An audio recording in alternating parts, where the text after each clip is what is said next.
relationship. There's a lot of different things that you had to deal with about in this game called life. And so, Troy, would you agree that this is, I think, the biggest mistake that we made in the game called life? Is not understanding who we are. We were all created. The Bible says in the image and in the likeness of God, right? In that image and that likeness of God, that means that we can say, do, and be whatever we want to say, do, and be, because that's how God created. You okay? Yeah, I'm trying to get you. Right. I'm trying to get you. Hey, y'all, we just getting everything straight on the podcast. We getting everything right for y'all, so y'all can have a good time with Coach TJ. Because I'm going to be myself now, because I've been all nervous. I'm just going to shake it off. Just shake it off. It's just natural. Because it's just natural. We're just going to talk about what we're talking about. And what we're talking about is this game called life. So we're going to start over, right? This game called life. And Troy is joining me today. And I thank you, Troy, for joining me to help me get some of this energy down and in control. Going back to the game called life. The reason why we make so many stakes in this game called life is because we don't know how to play the rules, Troy. We try to live up to everybody's rules.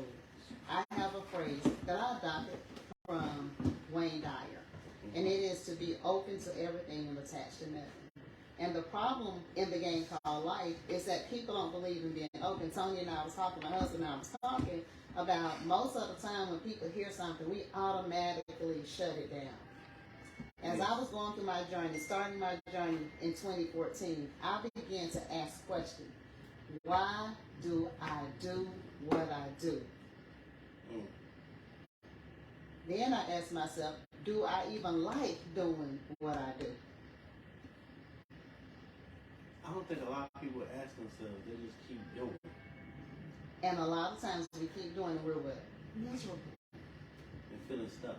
And feeling stuck. If that thing that you're doing is not bringing you joy, peace, love, and happiness, then maybe you need to do something else. Right. A lot of people, I said that the golden rule was go to school, get a good job, get education. And then what? Most of us go to school, get a good education, and then we go get a job that has nothing to do with the education that we got. Wow. Because life is a game, and we haven't learned how to play that game. I am learning every day how to play that game. Right now, I'm playing the game of getting ready for retirement. Well, that's good. That is a good game I have to play. But even with that, that comes rules. Because when I retire, I don't plan on sitting home doing nothing. I got to play the game. And this is what I want us to get to tonight, Troy.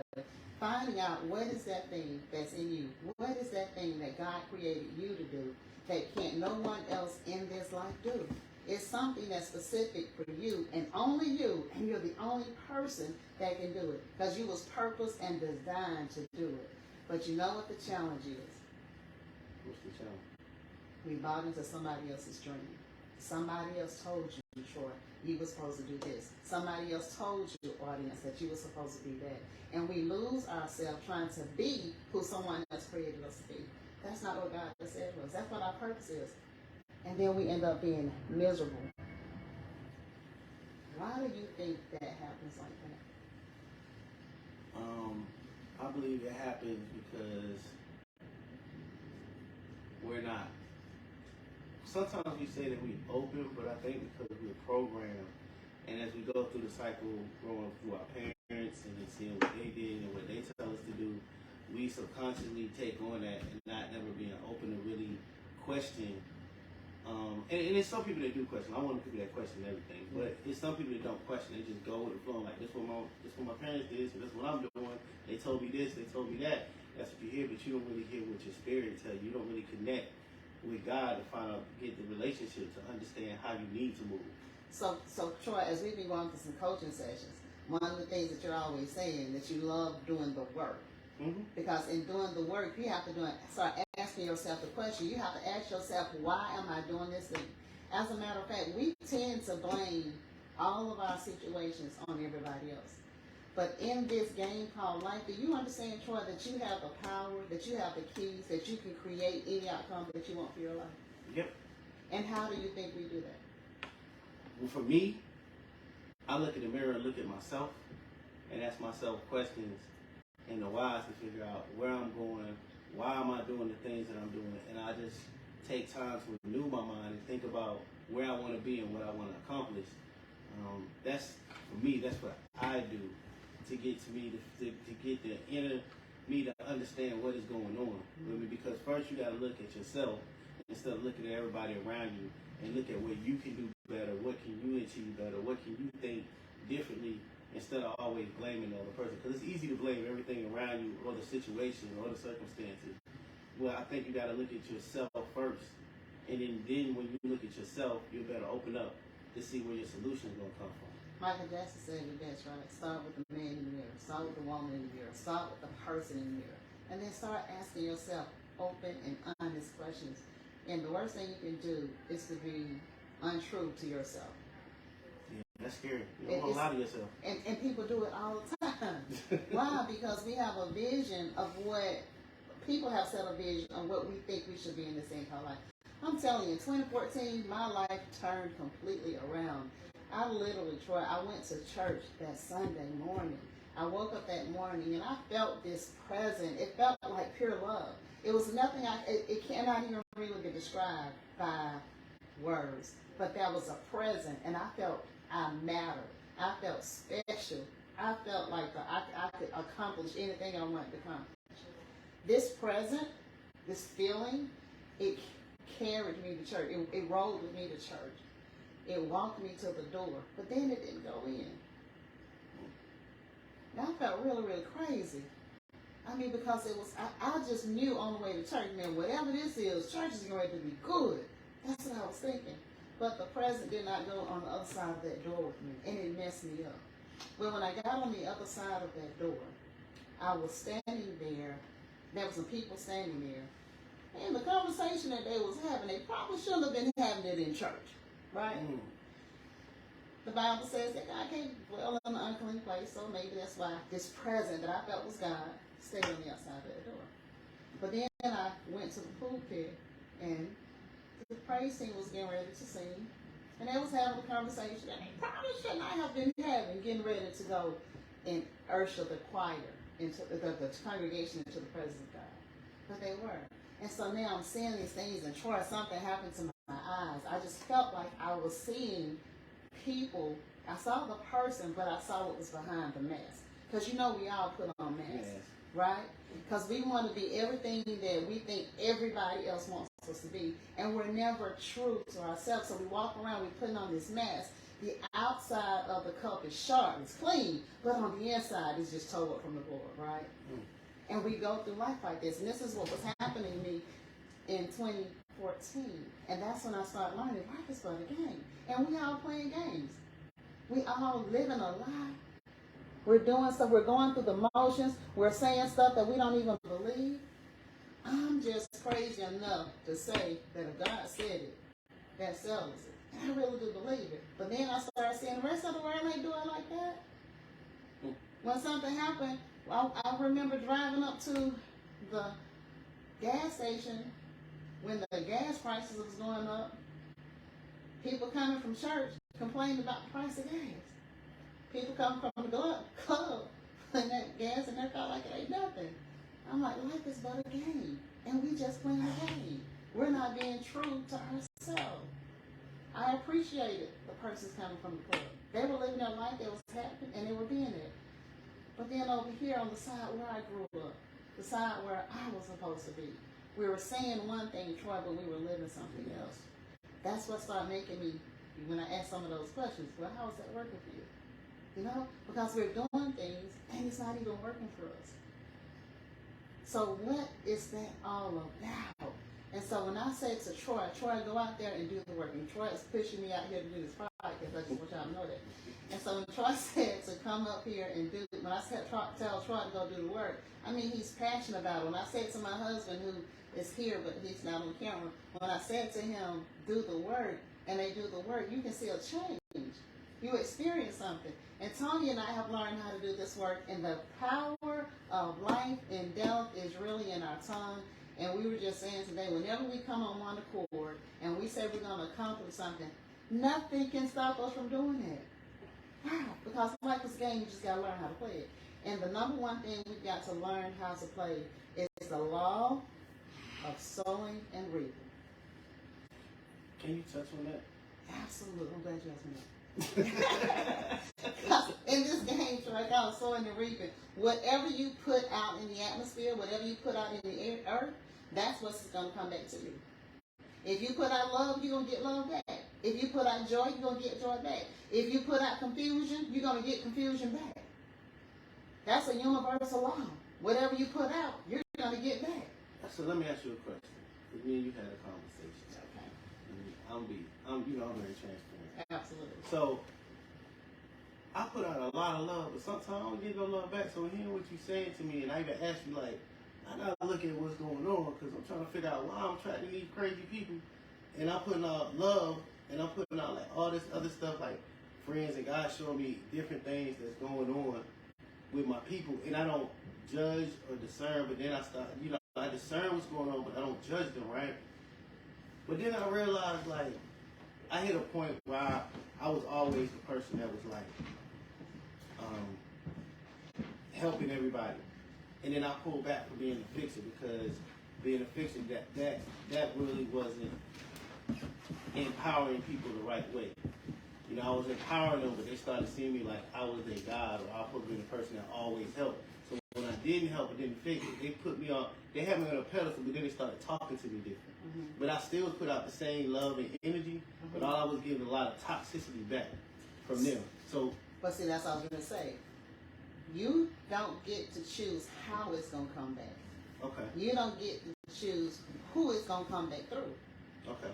Now, when you give something, you got to give it from your heart, not expecting it to come back from that person. But you got to trust and believe that it's still going to come back. Okay. It may come back from me. It may come back from somebody else. Now, when I would always ask Troy, you said it don't ever come back. Is that what you said? I want to make sure. Well, that's the wrong word because I do say. But you did say that, right? Right, I did say that. Later, that's how I've been feeling like. But it does come back. It does. It just does. It may not, and you're expecting it back from the people that you give it to. They may not be you. Right. And it's okay. It's okay because that's not their task in their life. Mm-hmm. Your purpose in your life, if your purpose in your life is to be there and be a blessing to somebody, then be there.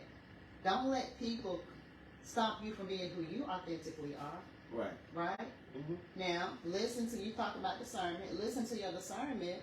That doesn't mean you don't be a doormat. Right. And you don't do it out of obligation. Mm-hmm. Anytime you do something, it has to come from a place of purity, a place of pureness in your own heart. Correct. If you're doing it out of obligation, that's not the proper way to get back. Right. Does that make sense? No, that makes sense because we talk about unconditional love, and we hit a note. You like, Troy, well, it sounds like you loving with conditions sometimes. And I'm like, huh. Oh my God, that's the number one lesson in this thing called life is unconditional love. And life is so full of conditions. Yeah, so I try to, since me and you had that conversation, in everything I do, I be intentional, and I don't move off of circumstances or situations. Mm-hmm. I don't love for them places. Mm-hmm. Because when you said it to me, it made me really look, because I always thought I love unconditionally. But when you said it, I was like, man, I'm still loving with conditions, even though I know it ain't the basic conditions, but I'm still, I was like, she hit me in the head with that one. And then I started working on, looking at how I do, making sure that my personality, my character, my integrity, my thought process don't be moved by people's situations or their circumstances or even mine. Mm-hmm. I stay true to who I am and stay true into the love that I chose to be like. And it's hard. It's not always easy. No, it's not easy. It's not always easy. Because you have to always be in a place of consciousness. Yep. We have the subconscious, unconscious, the conscious, the subconscious. Our subconscious mind, that's where a lot of stuff takes place. You know what I mean? Mm-hmm. That's where all the emotion and all of those things dwell, and we're doing stuff without even thinking about it. Right? And so, but that conscious mind, that means I'm always in this present moment.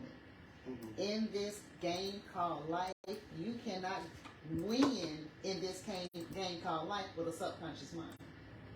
Because that subconscious mind is always talking about what happened yesterday. That subconscious mind is always worried about what's going to happen tomorrow. That subconscious mind never keeps you in this moment. And what we talked about before, nothing ever happens outside of the now. Right? Mm-hmm. So even when you're dealing with some of these people that you've given to and they haven't given back, in the moments that you're feeling that emotion, is it happening now? More than likely, no. Because you're thinking about something you did for them yesterday, yesteryear, whatever, and then you may be in a place where you need them at this moment, and because I did this for them last year, I'm expecting them to show up for me today. You can't have them expectations. And guess what my definition of expectation is? What is that? When reality and expectation does not meet. That causes conflict. Conflict. Conflict. You gotta go back and say it again. Conflict is when expectation and reality don't match. I expected you to do this, but you did that. Now I'm feeling some kind of way because you didn't live up to my expectation. The only expectation we could ever set for anybody is who? Ourselves. And the reality, the truth is, sometimes we set unrealistic expectations for ourselves. And put extra pressure on ourselves than we really need to have. Right. Like today, I did it today. Started this podcast. When she told me, I don't know why he got me doing this. He ain't even on time. We supposed to stop now. And she noticed how cool I've been. Slow workout all the time. It's good. It's good. It's good. This is her zone. It's her zone. It's just new, so she was a little nervous. Mm-hmm. But you see, she coming into her He don't have stride. the microphone on, but he don't want to talk. We say y'all might can't hear the voice. We got a ghost in the room. Grab a mic. But yeah, so conflict happens, and that's when expectation and reality does not match. And so now, even for ourselves. So sometimes people will tell you that when you're setting goals and this thing goes like, I never was a goal setter. But now I'm realizing the importance of setting goals, because setting goals let me know where I'm going. Mm-hmm. And as soon as I set that goal, my mind, my spirit starts putting a plan of action on how to get there, right? But when I'm always trying to shoot from the hip, so you gotta have a goal. And so there's times when you set expectations, but never for someone else, only for yourself. And then you have to be okay when people don't do what you think they ought to do. When I talk about being open to everything and attached to nothing, that means, Troy, you earned the right, you have the right for me to at least hear you. I don't have to agree with you, but I should at least hear you. And to be open to what you're saying. Now, you may say something that's totally off the wall to me. I don't have to judge that. When Tony and I met, we met through a class called Master Life. It was a discipleship class. It's a 24-week class. What I loved about the class is that everybody had an opinion about whatever we were studying. And so you come in, you do your homework, you come in, you talk about what you learned. And what they tell you in this class, but don't judge what Troy said, just listen to Troy. Then we will ask the question sometimes, so Troy, tell me how you get that out of there. And you would tell me how you got that out of that text or whatever, and it would be so enlightening. And can you imagine what this game called life would be like if we all just was open to everything and attached to nothing? We have a lot more understanding. If we stop putting labels on stuff and stop judging people. See, all of that's just a game called life, you know? We put titles on stuff because it makes us feel good, but it's just a game. Your title don't make you who you are. Right? But yet, we do it because it creates little I's and big U's, or vice versa, big I's and little U's. But at the end of the day, you still have to go home to you. You still have to look you in the mirror. Right? Yeah. Some of the richest people in the world have all of the money, but they're still miserable. Why do you think that is? Because they haven't learned how to play the game. Well, some would think that they learn how to play the game because they had their mindset in the wrong space of what it is about living. Unpack that for me. So, some people would think because people have riches, they have money, they have all their answers, they have joy, but that's not really joy. Well, these are the ones that are not happy though. Mm-hmm. These are the ones that's committing suicide. Correct. These are the ones that's getting divorced. These are the ones that, children are just out there. The game of life is really, really simple. You were created in the image and the likeness of God. He gave you a spiritual law that says whatever you put out is what you're going to get back. Whatever you say with your mouth, because he was created in the image and the likeness. If you believe the Bible says that God said, let there be. He spoke a word, and it happened. And then it says that the power of life and death is where? In your tongue. True story, Troy. I was doing a group, a coaching session. And we were talking about the power of our words. And we were talking about you create your circumstances. And every time something happened, I would ask my clients, how did you create that? Right? Mm-hmm. One lady was coming on her way to the session, to her session. She called me, she says, Paul, I'm not going to make it to my session. She said, I had a car accident. I said, oh my, how did you create that? She says, huh? I said, how did you create that car accident? She says, how would I create a car accident? She said, I was paying attention, I was around the room, but somebody hit me. I didn't create this, they created it. I said, no, you created that car accident. She says, oh my God. When I was going to work that morning, she saw a lady driving with her bumper tied onto her car. The lady had an accident, and rather than getting the car fixed, she tied the bumper together. And my client says, and she remembers saying, ooh, I thank God that I got insurance so that if I have a wreck, I don't have to drive around with my bumper tied on. Guess what happened to her car in the accident? Her bumper had to get tied on. Her bumper was knocked off. Oh. But she said she was grateful that she had insurance.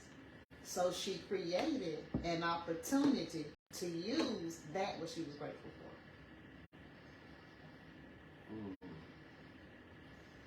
That's, I ain't never thought about. Think about that for a moment. She was grateful for it. What are you grateful for? And what are you speaking? Like, that shouldn't even be a conversation that you want to be in an accident in the first place. But she didn't mean that. See, the universe don't really know when you're playing with your words. It don't know if you're just throwing the thought out there. So you have to be careful. Our friend Sheffield, he called me at the beginning of the year. He says, you got to be careful of every word that come out of your mouth. He says, because everything come out of your mouth will be yes and amen. That means it's going to happen. So sometimes, Troy, something will come out of my mouth, and I'm like, oh, God, I just like, oops, I take that back. I repent. Because there's power in my words. Tony and I have some affirmation. What are you affirming? See, the game of life is what you put out there, you're going to get back. The game of life is the words you speak will come back to you. They won't come back. He says they will not come back void. So if you speak it, it's going to accomplish that which you said. Why? Because you were created in the image and likeness of God. But see, the world didn't tell you that, Troy. Well, I think the world tells you. It tells you in a different way. It tells you, but it tells you, like, to me, everything in the world is kind of backwards. Yeah, I have a grandbaby. I got that. And right now, I know that she's very inquisitive. She's 13 months, and she explores everything. She's 14 months, right? I don't know, time is just going fast. She explores everything. And when she's at my house, there's no dead space. I mean, she's into everything. She's exploring everything. The other day, she opened up Sonya's drawer. She was interested in his drawer, and she started looking at the clothes, and she pulled all the clothes out, and she bring them over there to let me see the clothes. And I tell her take them back. She'll take them back, and then she moves from there, and she go and she look at the glasses hanging, just inquisitive, just exploring this thing called life. And they say, I just let her have her way. Yeah, I do. because I want to see what she's going to become, because she's exploring. She's becoming who she is going to be. And I don't want to put my fears on her. Because you know what we do with kids, and this happens to all of us, Troy. People will tell us, stop running, you're going to hurt yourself. Get down before you fall. Don't do this. And there was always something negative behind it. And so with my grandbaby, people say, oh, she's a terror, she's bad. She says, no, she's not.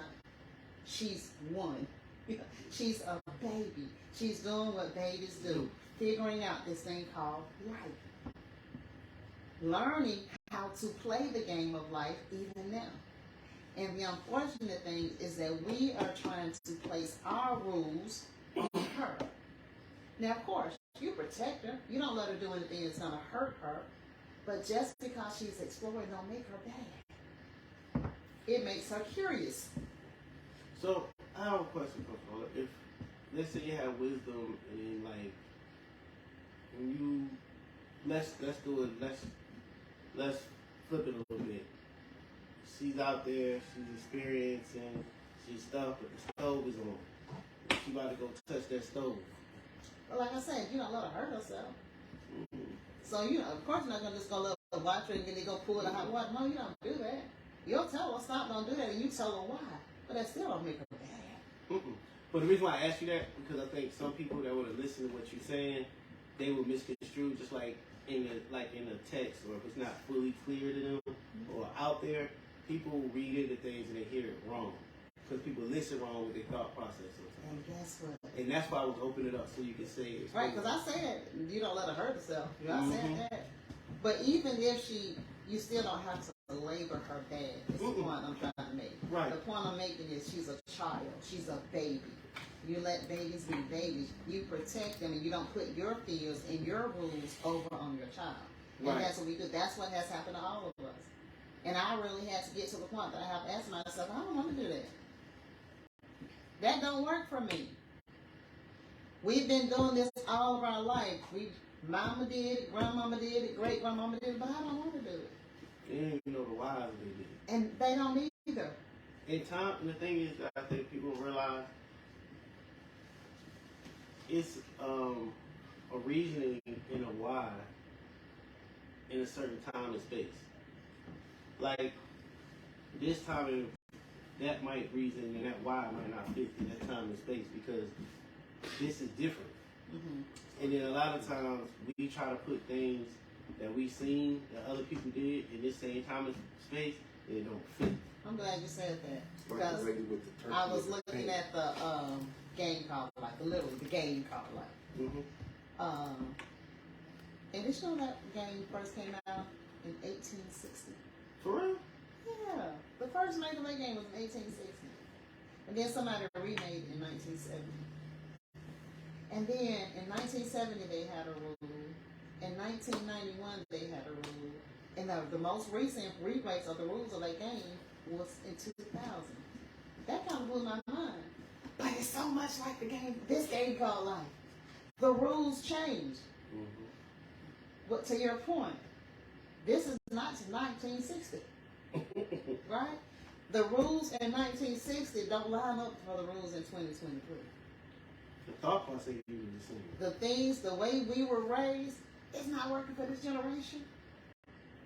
And we have to be open to everything and attached to nothing so that we can hear what's happening, in my opinion, in this world, in this game called life, is that we keep trying to fix everybody into a square peg. Everybody won't fit in that same square peg.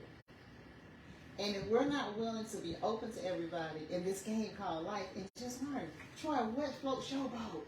And encourage Troy in that. And be okay if what Troy likes, I don't like. The most liberating thing I got out of my journey in 2014 was to understand that I don't have to have an opinion about nothing. Mm. I don't have to agree or disagree with anything. If you like it, I like it.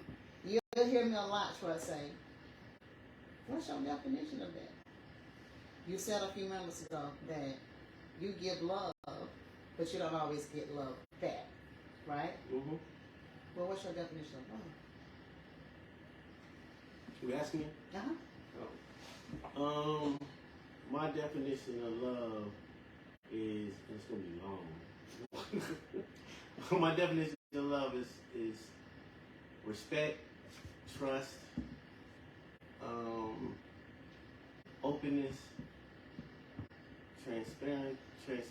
being transparent. And the real big definition is just being. I would say, for me, is respect and transparent, and knowing.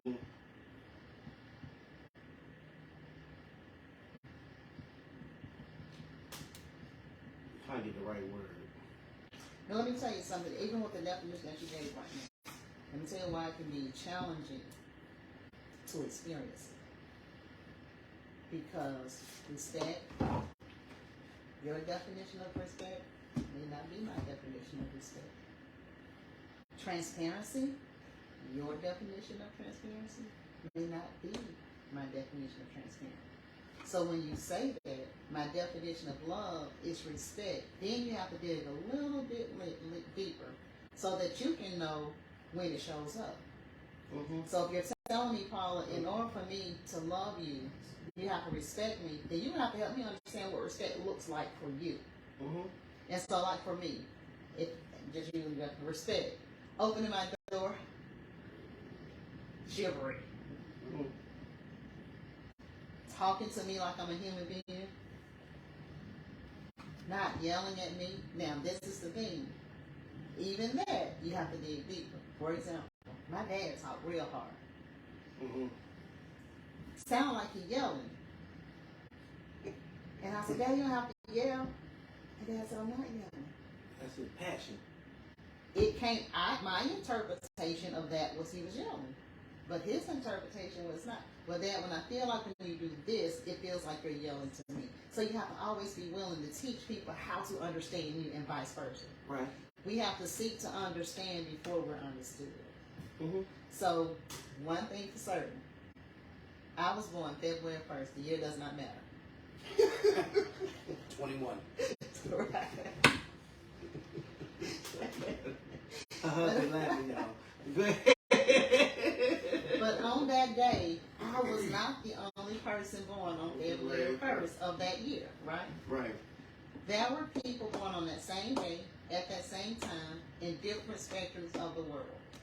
Mm-hmm. Every last one of us was born to a mother and a father. Now, whether or not they were together, that's something totally different. But all of us got here by way of a man and a woman coming together, right? Mm-hmm. Regardless of where we were in the earth, our upbringing started the same. The person who gave us life gave us the rules of how to play this game called life. That they knew. And so if my mom taught me these are the rules that I play with this game called life, and your mother taught you these are the games, and those games are not the same. What we're talking about, expectation and reality don't mix. So here I am trying to tell you, who was born on the west side of the world, that this is how life is supposed to be. And you're trying to tell me, who's born on the east side of the world, that this is how life will be. Now you're telling me that the way my mom and everything that I wrote is wrong, or vice versa. Is that not conflict? Mm-hmm. Is that not kind of how it was happening in this thing called life? We're trying to make everybody fit in the same square hole, and it's not going to happen. So, but when we're open, when I went on my journey in 2014, I went everywhere. I started going to different places where I know that I would meet different people from different walks of life, and I would say, hey, what do you believe? Man, some of the conversations that we had. And one of the common things, no matter what I ask that question, two common things. Number one, they believe what they believe because it's what they've always believed. But how you always believe it, because it's what my mom believed. It's what my grandmother, granddad believed. And that was one common thing. The other common thing was the basis of all of it was still love. But why don't we experience it? You know why? Because of this other stuff. Because we don't think alike, we don't believe alike, and we're all trying to force everybody to be one. And God himself is not like that. Right here in this room, when you look around this room, there's 4 different people in this room. Neither one of us look alike. But we're all beautiful in our own way, right? When you look at the trees, that's not just one type of tree. There are multiple types of trees. There's not just one ocean. There's many oceans. There's just not one fish in that ocean. There are different types of fish, different types of dogs, different types of people. Because God likes diversity. And you never see the type of friction that you see in human beings. In all of God's creation. The trees ain't right. They grow up on this tree and they just wave their heads together. Right? Because that tree is not saying, because you got apples on you, something wrong with you. You should have oranges. Right? Well, I don't know. They might be telling each other. I ain't telling each other. You know what I'm saying? There you go. Yeah, they get them apples right now. You go ahead and beat them peaches. I'm as sweet as I can. You see what I'm saying? But only in the human race do we try to make everything the same. And so that's what I want to that's my goal for this podcast. Okay. Is to start allowing people to just be people. And us to accept people for who they are. You know what I mean? And just be open to everything and attached to nothing. You don't have to agree with it. It's okay. But because I don't agree with you, doesn't mean I can't still fellowship with you. Correct. I'm going to still be open to what you're saying, and I'm not going to even discount it. I'm going to ponder on that thing. I'm going to think about that for a minute. So your podcast is going to open minds. I want to open the minds. And you know what y'all say about me. You know what I do. My purpose in life is just to make you think. Just think about it. Right? Right. And if I got you thinking, then I'm creating something. We've created our own rules to this game called life. And when we learn how to live by our own rules, I'm not talking about breaking the laws, in case people misinterpret what I'm saying. We know that there are some laws that we have to obey. But I'm talking about being true to who you are. Finding out what it is that folks should vote. What is it that you like to do? What were you created to do? What is it that you want to do in this thing called life? And why aren't you doing? I just had a birthday, and again, the age does not matter, but I've spent a better part of my life being what I thought other people would want me to do. Living up to other people's expectations. And then one day I just woke up, I don't want to do this no more. So much so, I was a widow in 2006. And the way I was raised, the man was everything. You fixed his plate, you made sure he was taken care of, whatever. I wasn't very good at that. That didn't work for me. I did the best I can. But I didn't realize how good I really was at it until after my first husband died. And I went to the grocery store for the first time. And I went to Publix every day for 20 years. Every week for 20 years. And that particular day, the first time I went to the grocery store after his death, my brain said, what is it that Robert wants to eat? And I went. And all of a sudden I was lost in this grocery store. I lost myself. Because I was being what other people told me I was supposed to be. So busy being that I didn't even know who Paula was. I didn't even know what Paula liked to eat. And Paula's still trying to struggle to find out what she liked to eat. This is touching because it's like a conversation that me and my ex-wife had. And that's one of the reasons, like partially why we divorced, because she didn't really know, she got herself lost in her kids, her marriage, and she didn't know who she was, and her whole most of her time, she always just said what people wanted to hear instead of really letting her voice out. Right. And I was like, whoa, hold on, that's scary. Like, I couldn't live my life like that. Because I never imagined, so I started, like, thinking about, like, if I live my life, like, how much of a burden, how sad you have to really be inside that you wouldn't even know you're sad But because you that's didn't that even give it your voice. subconscious mind, though. That's what I'm talking about. That's that subconscious mind that you don't even realize that you're doing it. I didn't realize that I was going to the grocery store thinking about what somebody else wanted to be. Mm-hmm. I never knew, but when that person wasn't here anymore, I just heard my subconscious thoughts. I heard them. It's like woke you up. And it freaked me out, right? And so now I just want everybody to just be who God created us to be in this entire.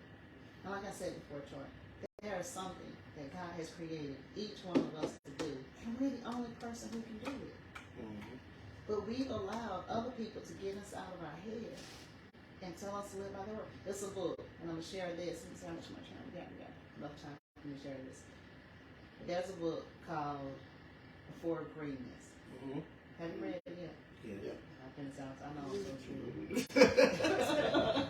That is by far one of the greatest books that I have ever read. I really like the whole book, but the first chapter, when it talks about the dream and how we buy into other people's dream, he said that life is but a smoky mirror. We all like smoky mirrors. And so, Troy, when you walk up to somebody and they get on your everlasting nerve, what you see is a reflection of yourself. And the reason that thing gets on your nerves so bad, because it's that thing in you that's keeping you from being who God created you to be. It's that thing in you that needs to be worked out of you. And that's why you recognize it. Because if you didn't recognize it, it wouldn't be in you. So he says you're a smoke and mirror. So when you see something that gets on your nerve, that's what I started doing. Okay, God, that is really getting on my nerves. So it's hurting me. And then when I'm honest, what I said to talk about looking in the mirror, yeah. But see, we're like this. We can't see ourselves. So God allows the smoke and mirror so you can see yourself. Then that makes me a little bit more tolerable with that person so that I can work it out of myself. But the four agreements are this. One is be impeccable with your words. Mm-hmm. Say what you mean what you say. And don't say stuff that you know, first of all, your words have power, so know that whatever you put out there is going to come back. And you know, I used to say some stuff, but I got you. Yeah. But say it out of love and be honest and speak your truth. Mm-hmm. You got a friend, and her name is Mickey. I love Mickey. We were on Facebook Live today, and she went to high school with me. And Mickey is just Mickey. She is going to be herself. She's going to speak her truth. And if you like it, fine. If you don't, it's still fine. And everybody, after the meeting, we were just sending text. I just love Mickey. I love how she is authentically herself. It's beautiful. It's a beautiful thing. She's fun. But it's a beautiful thing. But she don't worry about whatever. She speaks her truth. Speak it and look. Be impeccable with your words. Agreement number 2. Don't take things personal. Nothing other people do is ever about you. It feels like it sometimes, but it's not. That person is going through something themselves, and you can't take what they're doing personal, because when you do that, you're now taking on their stuff. That's their stuff. I can't do it. It ain't got nothing to do with me. Even if somebody don't like you, it got nothing to do with me. You say you don't like me, but really you probably just want to be me. True. I'm just saying. Right? And then agreement number 3 is don't make assumptions. Now that right there, oh my God. If we can get to the point where we stop making assumptions and start being okay with asking questions. Troy, me and you are question answers, so we don't mind asking questions. No, I don't think my husband like asking questions like that. My mama used to shut me up. I ask so many questions. I ask questions. Mama, you couldn't tell me it just is. Mama, why is a tree called a tree? What if I don't want to call it a tree? What if I want to call it a dog? I mean, I ask those kind of questions. Why? Why is it like that? I'm sorry. I was going to say with that, I was going to ask you not to cut you off, Coach Paula. I think I remember when I was younger, and I forgot to say it, because you talking about questions, so I questioned the pastor one day when he said, what is the word they used to say all the time? God is some, but he always on time. What's the saying? He may not come when you want him to come, but he's always on time. I was like, why is that if you say God always with you? That's what I asked him. I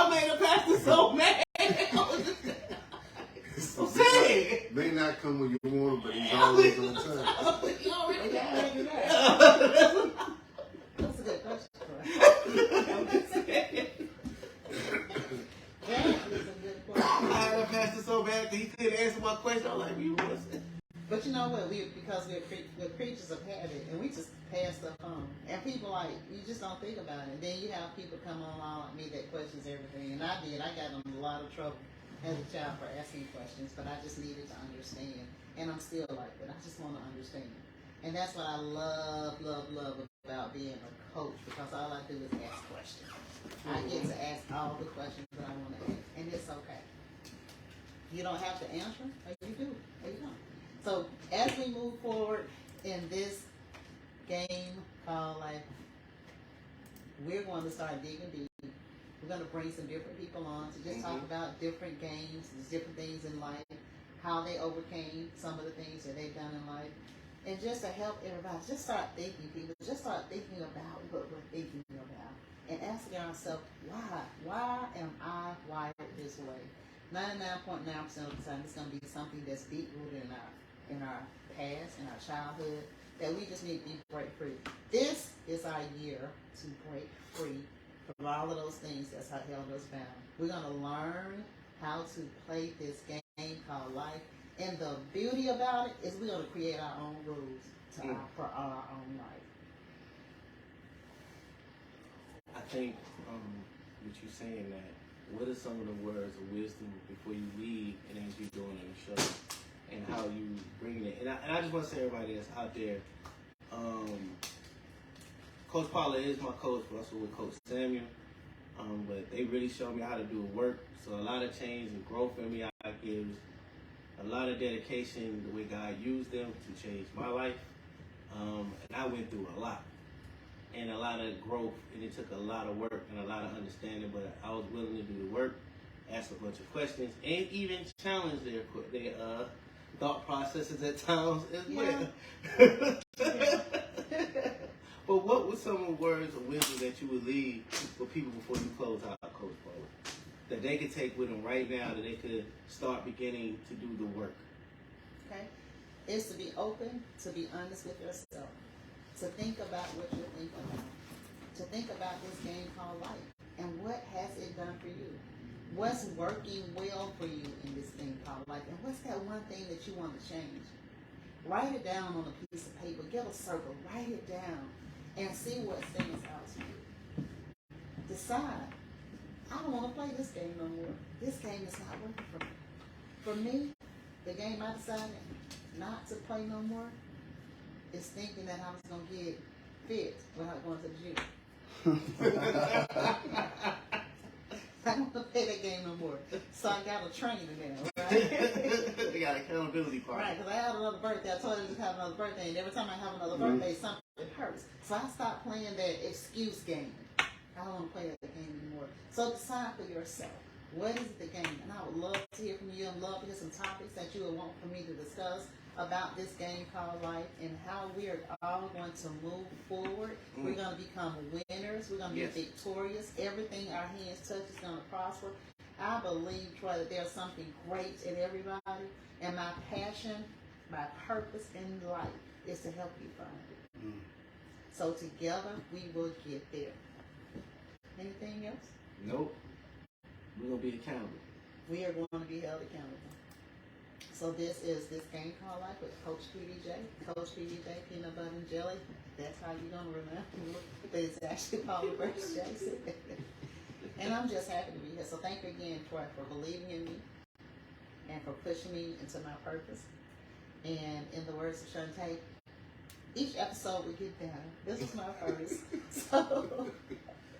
And it's on Fusion Radio. We thank you, Peter. Peter. Fusion. Thank you, Peter. Thank you so very much. Yeah. And we're going to just keep working on this. We're going to get better.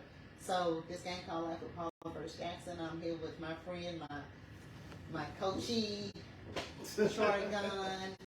Oh, it's going to be amazing. It's going to be an amazing season. And y'all just keep tuning in with us with Coach PBJ. This Game Called Life. Peace out. Make a great day. It's good, baby. Oh, my God. Go ahead, Coach Paula. I know what to do. Oh, my goodness. Okay, Peter, I think I got it. You got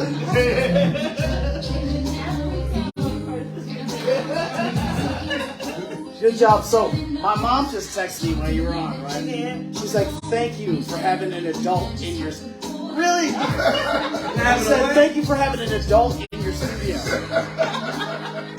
Because, you know, we're kind of wild over here. I said it's home, but I'm thinking, Yeah, you like brought class to our place. Thank you. Mom approves. Finally, Mom approves. But tell Mom I said thank you. So when you go, oh, let me see how many people you had on there.